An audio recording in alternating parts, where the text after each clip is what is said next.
ഈ get ready with me ചെയ്യുമ്പം ഈ സംസാരിക്കുന്നവരെയൊക്കെ സമ്മതിക്കണം. അവർക്കൊക്കെ എന്ത് ടോപ്പിക്കാണ് കിട്ടുന്നത്? ഞാൻ ചിന്തിച്ചിട്ടൊന്നും ടോപ്പിക്ക് കിട്ടുന്നില്ല. എനിക്ക് ചുമ്മാ ഇങ്ങനെ വായിട്ടളിക്കാൻ മാത്രമേ അറിയാം. പ്രത്യേകിച്ചൊന്നും ചെയ്യാനില്ല. Moisturiser, sunscreen, lipstick, lip balm, ഇതൊക്കെ എന്നാലും ഞാനെന്നും എടുക്കും ഗെറ്റ് റെഡി വിത്ത് മീ.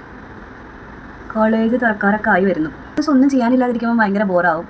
കോളേജിലാകുമ്പം ആൾക്കാരുണ്ട്, കുറേ ഡ്രാമ ഉണ്ട്, ലോട്ട്സ് ഓഫ് ഡ്രാമയോട് ഡ്രാമ. എന്നെ പോലെ ഈ RBF ഉള്ളവരാണ്. RBF അഥവാ റെസ്റ്റിംഗ് ബീച്ച് ഫേസ്, അല്ലെങ്കിൽ ഇത്ര ഡെക്കറേഷൻ ഇല്ലാതെ പറഞ്ഞാൽ ഇങ്ങനെ അഹങ്കാരം പിടിച്ച ഭയങ്കര ജാടയുള്ളവരാണ് നിങ്ങൾ. അങ്ങനെയുള്ള ഒരാളാണ് ഞാൻ. കോളേജിൽ പോകുന്നത് വരെ ഇതൊരു പ്രശ്നമേ അല്ലായിരുന്നു.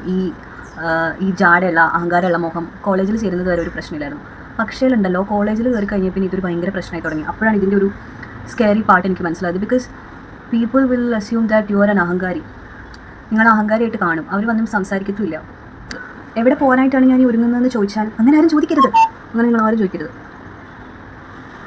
എവിടെയെങ്കിലുമൊക്കെ പോകാമല്ലോ. എവിടെ പോകാനില്ലെങ്കിലും ഒരുങ്ങാമല്ലോ, അല്ലേ? പക്ഷേ അല്ല, ഇത്തവണ ഞാൻ പോകാൻ വേണ്ടിയിട്ട് തന്നെയാണ്. ഇത്ര ഉള്ളു ചെയ്യാൻ. വേറെ ഒന്നും ഞാൻ ചെയ്യുന്നില്ല. വേറെ ഒന്നും എനിക്ക് ചെയ്യാൻ അറിയത്തില്ല. വേറെ എന്നാ ചെയ്യാനാ? വേറെ ഒന്നും ചെയ്യാനില്ല. ഇത്രയേ ഉള്ളൂ.